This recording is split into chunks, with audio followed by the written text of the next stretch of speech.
제가 예수 믿고서 처음에 간 교회는 집 앞에 있는 장로 교회였습니다. 그래서 거기서 계속 중고등학교를 다니면서 졸업을 했습니다. 대학교에 들어가서 신앙을 더 이제 믿음을 갖게 되었다고 말씀드렸는데, 대학교에 들어갔더니 청년부가 없었습니다. 중고등까지는 막 사람들이 많이 있었는데, 대학교에 와서는 이제 어른 예배를 참석하고 따로 청년들이 모이는 청년부가 있어야 되는 청년부가 있지 않았어요. 그냥 서너 명이었어요. 그래서 서너 명이 작게 모여서 성경을 공부하기 시작했습니다.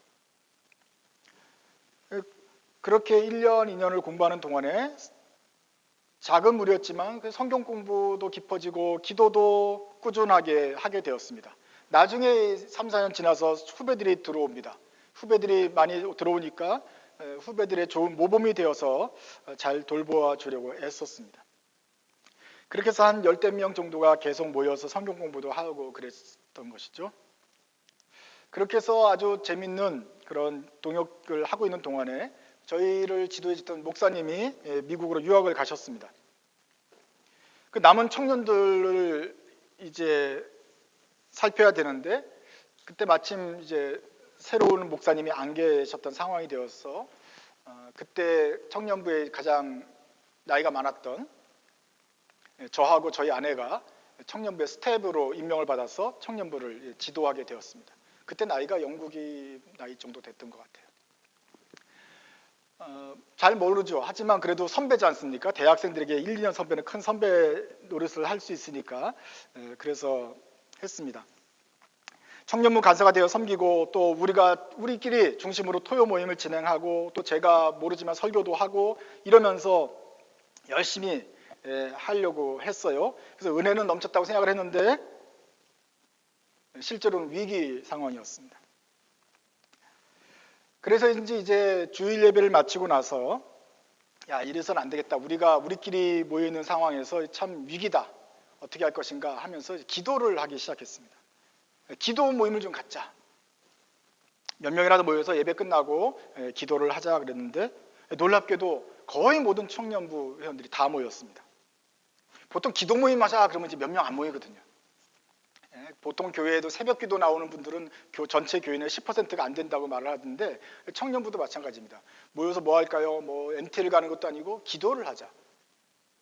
근데 다 왔어요. 다들 위기 상황이라는 걸 알고 있었던 것 같아요. 기도가 필요한 시점이라는 걸 알고 있었던 것 같아요. 그래서 기도를 했습니다. 간절한 기도가 쏟아져 나왔습니다. 그리고 뜨겁게 기도하기 시작했습니다. 그렇게 몇 주를 했습니다. 청년들의 삶은 이랬습니다. 토요일까지 이제 학교나 직장에 생활을 하다가 토요일 날 오후에 와서 예배를 드렸습니다.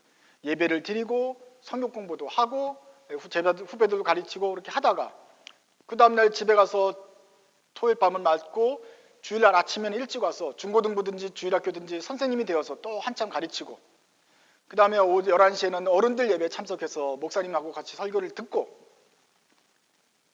그 다음에 이러는 날이었죠. 그래서 주말은 주로 이제 교회에서 많이 있는 시간인데, 그 예배 끝나고 나서도 남아서 기도를 하자 그랬단 말이죠.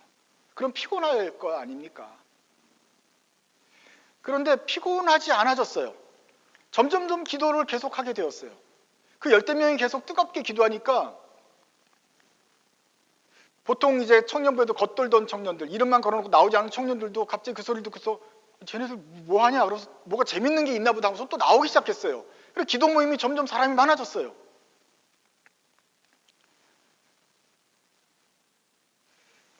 누가 시킨 것이 아니었습니다. 그냥 한두 명이 먼저 모여서 할까 그랬더니 모든 사람이 다 참여하고, 그 모든 사람 외에 다른 사람까지 와가지고 청년들이 같이 모여서 뜨겁게 교회와 또 우리 청년부 또 개인들을 위해서 서로 기도하기 시작했던 것입니다.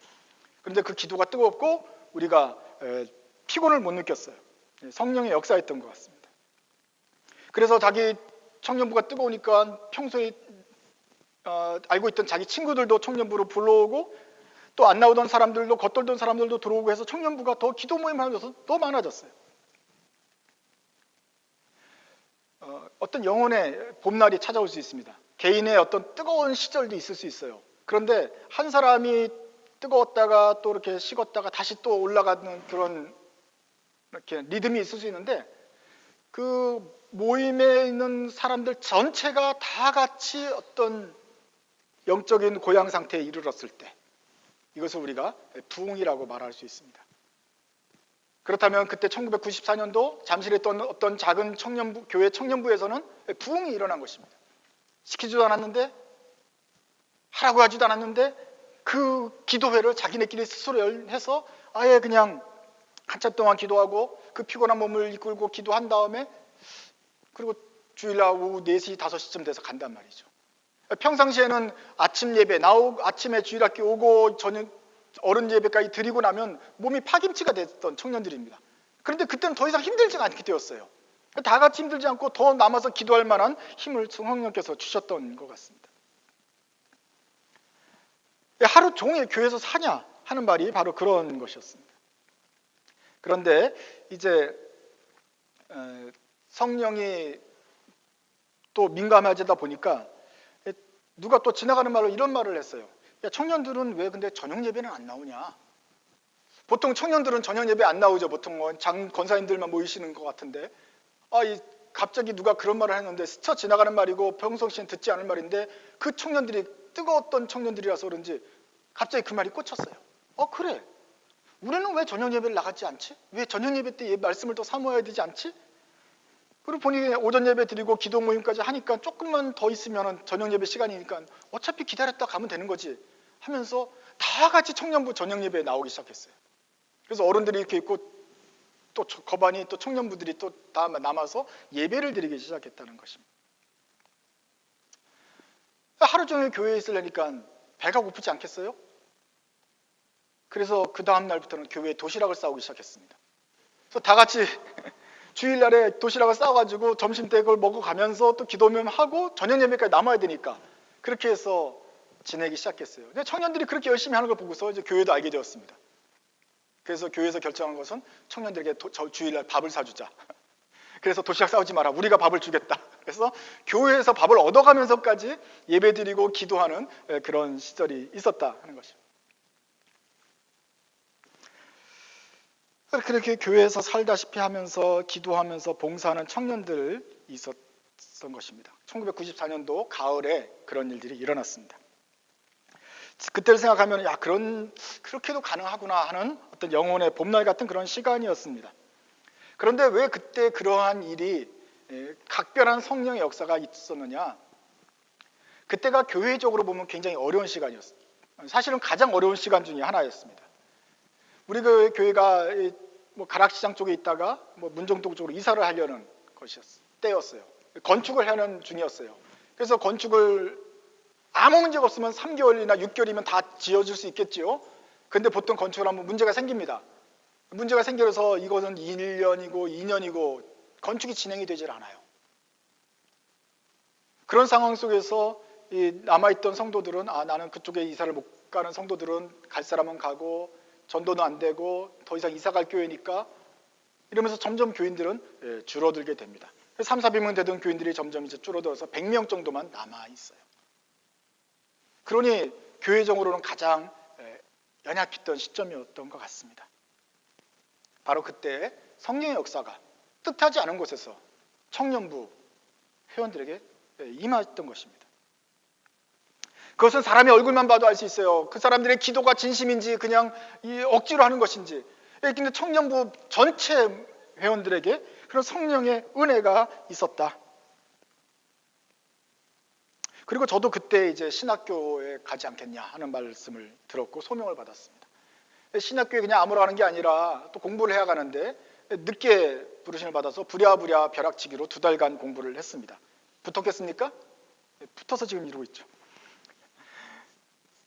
벼락치기를 했는데도 붙을 수 있는 능력, 성령이 하신 일이다.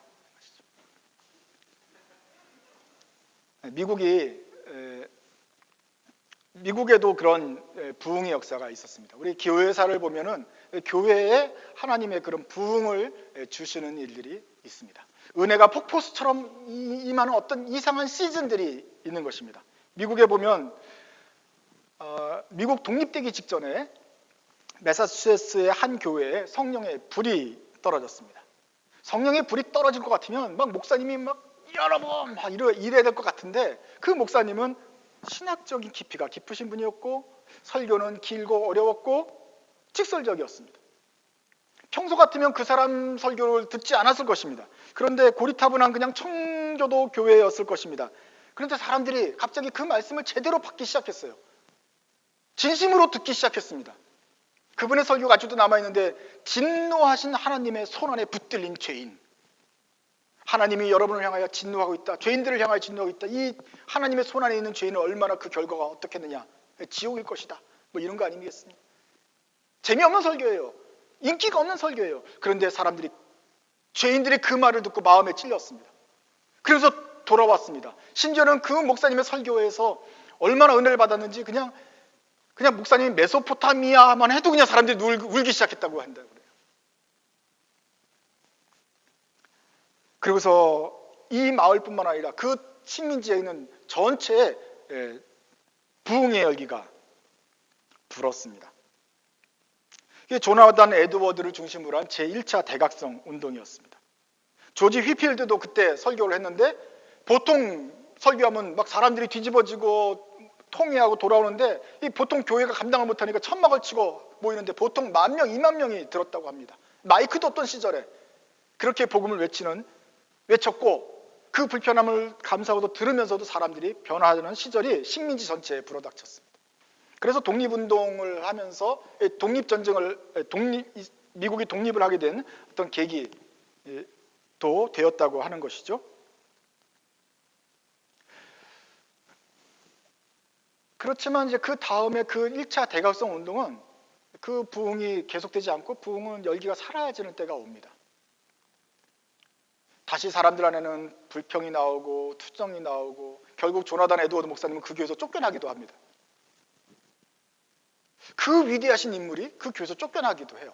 벌써 이미 옛날과 같은 시절은 사라지는 것이죠. 그러다가 한 50년쯤 뒤에는 미국에 다시 제2차 대각성 부흥 운동이 일어납니다. 찰스 핀이라는 사람이 갑자기 마음이 뜨거워서 참을 수가 없어서 또 그냥 풀밭에 가서 기도하고 있는데, 거기서 성령의 충만함을 받고 도무지 감당할 수가 없어서 복음을 외치기 시작했는데, 그 외침에 사람들이 귀를 기울이기 시작했고, 그러면서 2차 대각성 운동이 일어났고 구원을 받는 성도들이 많아졌다. 술주정뱅이들이 술을 끊고 도박하던 죄인들이 죄를 뉘우치는 일이 벌어졌던 것입니다. 또 그것도 이제 불결이 잠잠해지다 보니까 50년쯤 지나면 이번에 시카고에서 별로 배우지도 못한 사람이 갑자기 전도에 뜨거운 사명을 붙고 애들을 모으기 시작했는데, 목사님이 너는 되겠냐, 그냥 저기서 앉아서 저기 의자 앉아 줄 테니까 거기서 전도하든지 말든지 네가 선생하든지 말든지 해라 그랬더니, 얘가 온 동네 애들을 불러가지고 성경 말씀을 가르치는데 이 자리가 앉을 데가 없을 정도로 부흥이 일어났어요. 그래서 그렇게 된 사람이 무디입니다.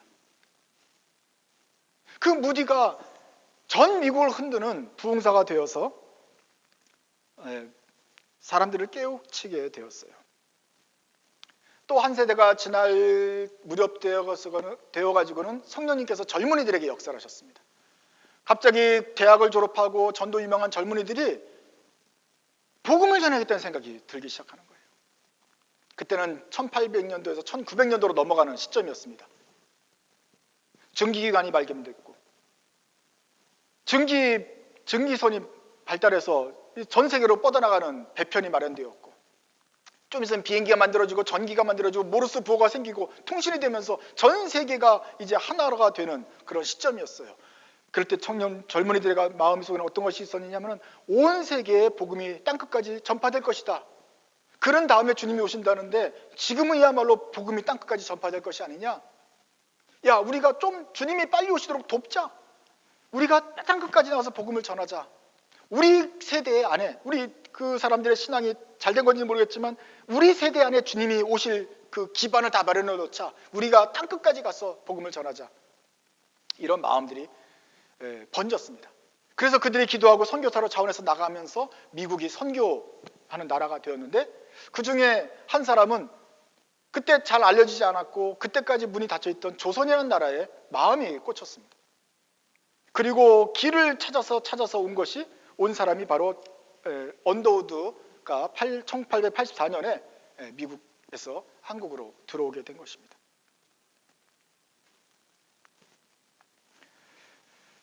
20세기에 들어와 가지고 또 사람들이 또 소비 사회에 되고 방탕하게 되고 미국의 그 천민 자본주의가 꽃피고 이런 시절이 있었죠. 그러면서 공황도 생기고 이거 어떻게 될까 하는 수가 있는데 1905년에는 또 뜻하지 않은 일이 일어났습니다. LA라고 하는 저쪽 구석, 동부 쪽에서 보면 저쪽 구석 변방에서 아주사라는 또 LA의 변방 거리가 있는데 거기서 부흥운동이 일어났습니다. 이번에는 사람들이 그냥 뒤집어지기 시작했어요. 방언을 말하는 것은 기본이고 신유와 뭐 특별한 기적들이 많이 일어났습니다. 그래서 그것을 가리켜서 우리가 아주사 부흥운동이라 말하는데 바로 우리가 1907년에 평양 대부흥이 바로 일어나기 직전에 일어났던 사건입니다. 워낙 사람들이 눈에 보이도록 변화되고 병이 낫고 그런 일이 벌어지자 사람들이 그것을 이건 제2의 오순절 사건이다 말할 정도가 되었습니다. 그래서 시작된 교파가 오순절 교파입니다. 순복음교회가 그때 전 세계적으로 시작이 되었습니다. 그렇게 해서 이제 미국이 시작도 하고 전쟁도 나가고 그런 상황에서 전쟁이 이제 끝날 무렵에 끝나고 난 다음에 사람들은 다 어떤 목표도 없고 미국은 그냥 잘 살게 된 나라이고 세계를 승리한 나라인데 어떤 영적인 지향점이 없을 때 혜성과 같이 또 젊은이가 등장을 했습니다. 27살짜리 침례교 목사였습니다. 27살이면 아무것도 모른다는 젊은 목사인데 이 사람이 하나님 말씀으로 강한 말씀으로 무장을 해서 복음을 전하기 시작했어요. 단순한 메시지입니다. 그냥 성경 말씀을 읽어주는 메시지였어요. 그런데 이 말씀이 사람들의 마음을 뒤집어 놓는 시점이 되었습니다. 1947년에 미시간 그랜래피지에서 이 사람이 첫 번째 집회를 했는데 6천 명이 모였다고 합니다. 그 말씀을 듣고 6천 명이 모였고 이 사람은 그 뒤로부터 평생 400회 정도의 부흥 집회를 다녔습니다. 400회 정도의 수천 명을 모여놓는 부흥 집회를 그가 인도했습니다. 그렇게 해서 인도했던 사람이 바로 빌리 그레암 목사였습니다. 한국에도 몇 차례 방문을 했습니다. 특별히 1973년도에 그 사람이 와서 복음을 전할 때는 여의도 광장에 110만이 모였습니다. 사람들을 많이 모여놓고 뿐만 아니라 이제 인공위성이 발달했으니까 인공위성으로 생중계를 하면서 복음을 전하던 사람이었습니다. 전혀 예상치 않았던 방법으로 예상치 않았던 사람이 젊은이가 나타나서 하나님의 말씀에 붙들려서 전했는데 또 이 듣는 사람들에게도 하나님 성령이 역사하셔서 변화되고 예수를 믿고 나오는 사람들이 많아졌다 하는 것이죠. 그 다음에 미국 상황은 굉장히 또 안 좋아졌습니다. 베트남 전쟁에 참전하게 되었고 케네디 대통령을 국민이 뽑았는데 달라스에서 암살을 했죠. 마틴 루터 킹을 통해서 워싱턴까지 걸어갔는데 마틴 루터 킹을 또 죽여버립니다. 그것이 혼란한 60년대 미국 상황이었습니다. 이 60년대를 살면서 젊은이들의 지금 생각이 돌아버릴 것이죠. 그렇게 해서 힘들어한 상황들이 마약을 합니다. 락앤롤을 합니다. 방탕한 생활을 하면서 방황을 합니다. 그런데 1970년대에 또 예수운동이라는 역사가 일어납니다.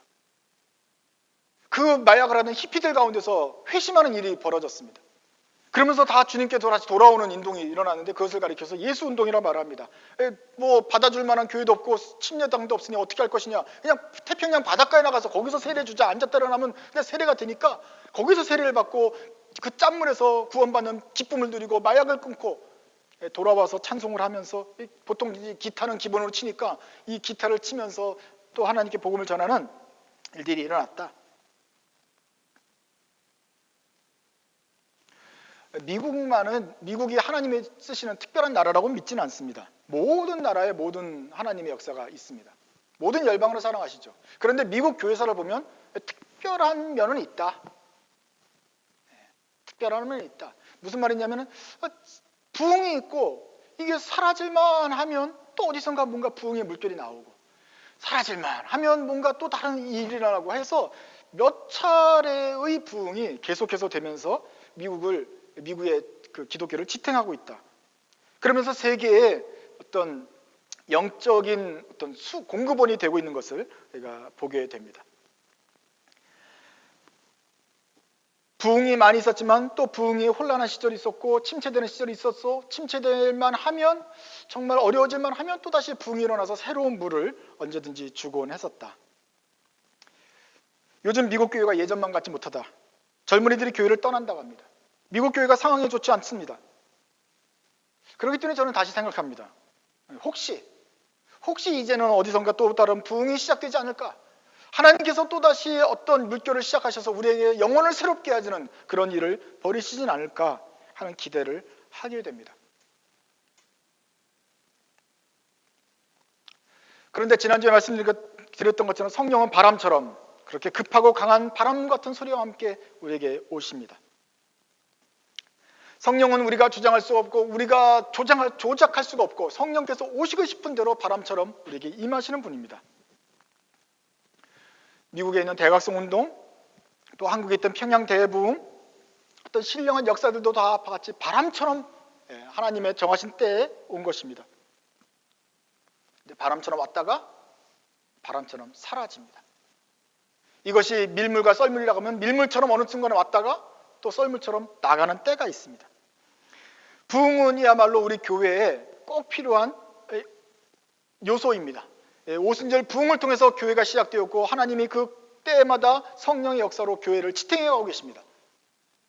그렇지만 부흥이 교회에 있어서 중요한 요소이긴 하지만 항상 교회가 부흥 상태에 있는 것은 아닙니다.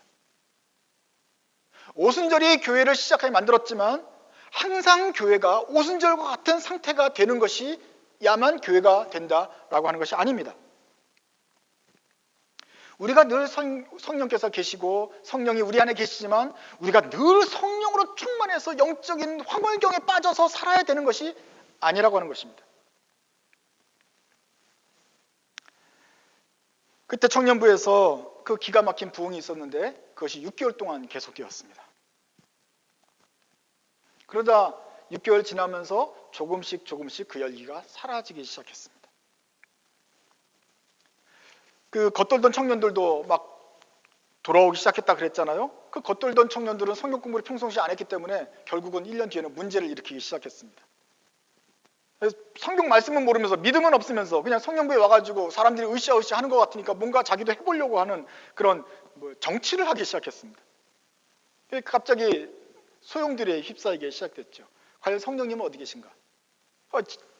작년만 해도 활발하게 타오르던 그 성령님은 또 어디 계시고 이렇게 혼란해졌는가? 그런 모습을 보면서 실망하던 청년과 대화를 했습니다. 그때 제가 얘기했던 것도 이것 같아요. 부흥이 물러가서 아쉽다. 그렇지만 부흥은 바람과 같은 거라서 이 성령의 부흥이 물러갔다고 슬퍼하지 말자. 왜 성령을 거둬가셨냐고 원망하지 말자. 오히려 이렇게 생각하자. 남들은 한 번도 경험해보지 못할 그런 부흥이다. 책에서만 보던 부흥, 영적인 대각성, 이것을 우리가 작은 규모이지만 확실하게 부정할 수 없을 정도로 그렇게 경험하지 않았는가. 성령께서 오순절과 같은 그런 사건을 우리에게 기적적인 것을 주지 않았는가. 그런 경험을 했다는 것으로 만족하자. 남들은 한 번도 못 해본 경험을 우리는 해봤지 않느냐. 그러면 그 경험을 가지고 더 확신 있게 믿음의 길을 가자. 이렇게 이야기를 했습니다. 그래서 이제 우리에게 남은 일들은 바로 그러한 추억을 가지고 그 추억을 왜 내가 다시 재현하지 못할까 고민하면서 사는 것이 아니라 그 추억을 갖고 그 믿음과로 담대하게 계속 살아가는 것입니다. 오순절 날에 제자들이 성령을 받았습니다. 큰 방언을 받고 외쳤습니다. 담대히 설교를 했습니다. 베드로의 설교가 기가 막힌 것이 아니었습니다.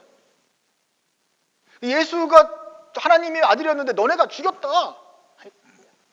뻔한 설교였어요. 그냥 다 아는 이야기였어요. 그런데 베드로가 외치자 사람들의 마음에 성령께서 역사하셔서 사람들의 마음이 뒤집어졌다. 마음에 찔림을 얻고 우리는 어떻게 하면 좋으냐 하고 회개하게 되었다. 그날에 신도가 3,000명이나 늘었습니다. 여러분, 우리의 삶에도 날마다 이런 오순절이 임했으면 좋겠습니다. 날마다 이런 오순절의 역사와 담대함과 이런 기적이 일어났으면 좋겠습니다. 상상해 봅시다. 매주일마다 3,000명이 는다고 생각해 봅시다. 1월 1일부터 지난주에 우리가 다섯째 주인데 지난주까지 12,000명이 모였을 것이고 이번 주는 15,000명이 모여야 되는데 어디다 수용할 데가 없으니까 오늘 우리는 여기 모이지 않고 CX 운동장을 빌려서 거기서 예배를 드려야만 했을 것입니다. 다음 주에 3,000명 올 게 참 기대가 됩니다.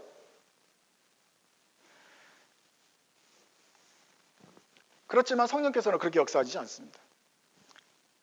사도행전 2장에도 마찬가지입니다. 그날에 3,000명이 회개했지만 그 다음 주에 또 3,000명이 오고 그 다음 주에 또 3,000명이 오고 그렇게 해서 온 것이 아닙니다.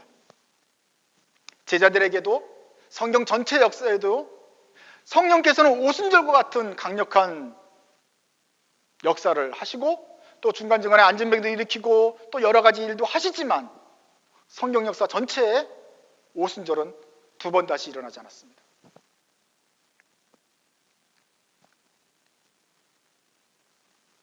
사람들의 마음을 찔러 회개케 시키고 구원받고 그들이 돌아오는 것이 하나님의 뜻인데 이렇게 3,000명씩 회개시키는 역사가 있으면 하나님이 정말 전도를 잘 하실 수 있는데 두 번 다시는 그런 일이 벌어지지 않았다. 오히려 우리들에게 나아가서 복음을 전하라고 명령하셨습니다. 제자들의 인생에서 오순절은 다시 오지 않았습니다. 매일매일이 오순절이 아니었습니다. 날마다 제자의 수가 조금씩 더해가긴 했습니다만은 이렇게 3,000명씩 일어나는 역사가 이런 오순절의 강력한 역사가 다시 있지는 않았습니다. 3장만 넘어가기만 해도 이제 베드로는 옥에 갇히게 됩니다.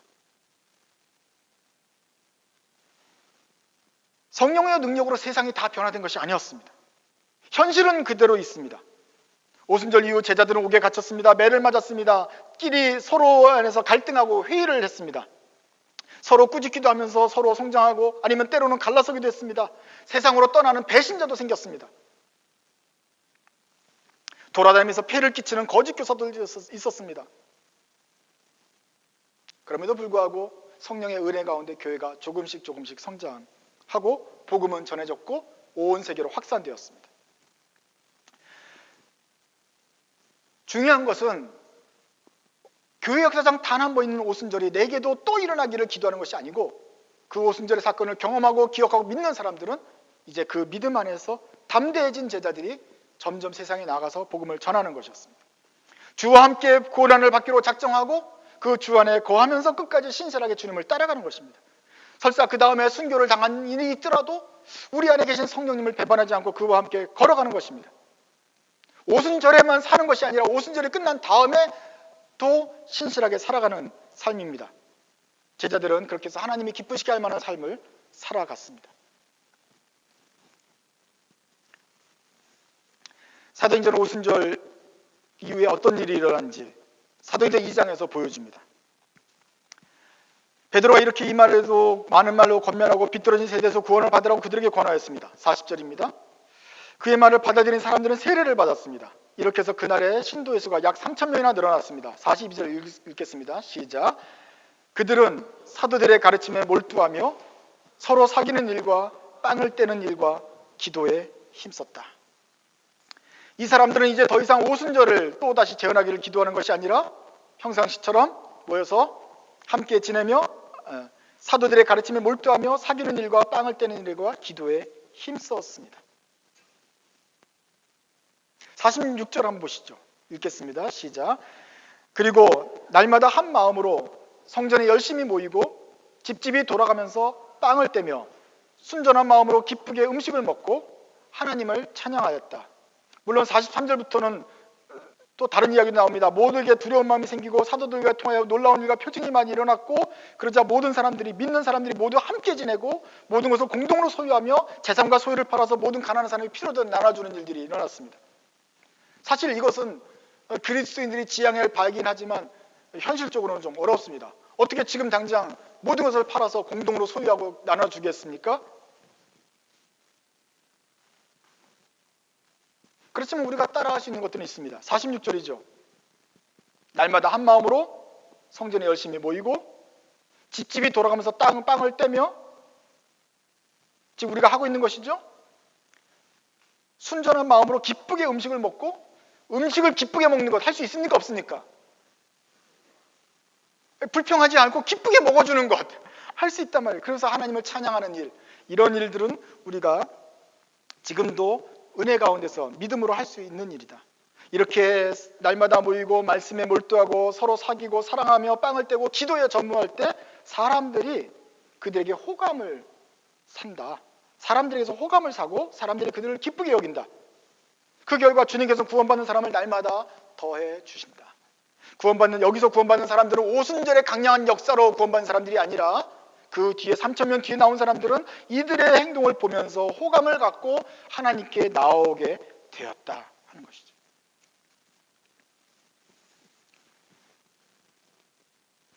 여러분, 그러니까 여러분들은 음식을 기쁘게 먹으십시오. 모이게 힘쓰십시오. 공부에 몰두하고 기도하십시오. 때를 얻든지 못 얻든지, 부흥의 시기를 살든지 침체의 시기를 살든지, 사회 분위기가 도와주는지 아니면 억압을 받든지 간에 신자들이 행할 것은 바로 이것입니다. 서로 모이기를 힘쓰고 서로 사랑하며 감사와 기쁨을 공유하고 기도의 삶을 계속하는 것입니다. 이것이 우리가 살아야 될 신실한 삶입니다. 오순절 이후의 제자들의 삶입니다. 성령께서는 가장 어려운 때마다 그의 교회를 돌아보셨습니다.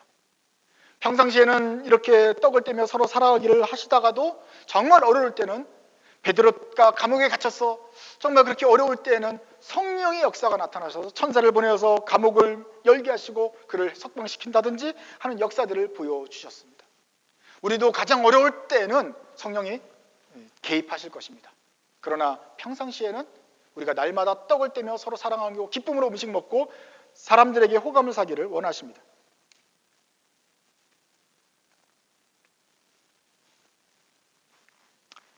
바람 같은 성령이 오셔서 우리를 시원하게 하실 때도 있습니다. 그러나 어떨 때는 우리가 그 뜨거운 태양을 견뎌야 되기를 바라는 때도 있습니다. 어쨌거나 우리가 믿음의 길을 신실하게 가는 동안 성령께서 함께 계시면서 우리를 지켜보시고 우리가 가도록 힘을 주실 것입니다. 여러분, 많은 사람들이 부흥을 생각하는 사람들이 있습니다. 그러면서는 오순절과 같은 부흥이 임하기만을 기다리고 있는 경우가 보게 됩니다. 마치 그것은 하늘에서 감이 떨어지는 것을 기다린 것 같습니다. 그러나 오순절 한 번의 역사를 주신 성령께서는 우리가 날마다 오순절을 경험하기를 원하시지 않고 이 오순절 사건을 믿는 믿음이 이미 있는 여러분이라면 이제 이후의 제자들과 같은 삶을 살기를 원하십니다. 성령은 급하고 강한 바람처럼 우리 역사할 때도 있습니다. 아주 큰 파도처럼 몰아치를 때도 있고 비라고 한다면 소나기처럼 내릴 때도 있습니다. 그러나 은혜의 보슬비처럼 은혜의 비가 살그머니 내릴 때도 있습니다. 세미한 음성으로 우리에게 말씀하실 때가 있습니다. 성령은 불처럼 내릴 때도 있지만 비둘기처럼 온유하게 우리에게도 오십니다. 오셔서 우리를 위로하고 도우십니다. 그러므로 오순절 이후를 살아가는 여러분, 이제 마지막 날 때까지 우리가 행해야 될 것은 이것입니다. 주께서 부탁하신 일에 게으르지 말고 성령을 의지하고 이 자리에 남아서 모이를 힘쓰며 기뻐하며 기도하며 떡을 떼며 서로 사랑하십시오. 그러면 보혜사이신 우리를 도와주시는 성령님께서 우리가 깨어서 이 길을 갈 수 있도록 날마다 도우실 것입니다. 이것이 우리가 살아가야 될 제2의 오순절인 것입니다. 여러분들은 성령께서 우리를 날마다 깨우치시는 그 우리의 삶에 있어서의 일상의 오순절을 사모하면서 그 길을 걸어가시기 바랍니다. 기도하겠습니다.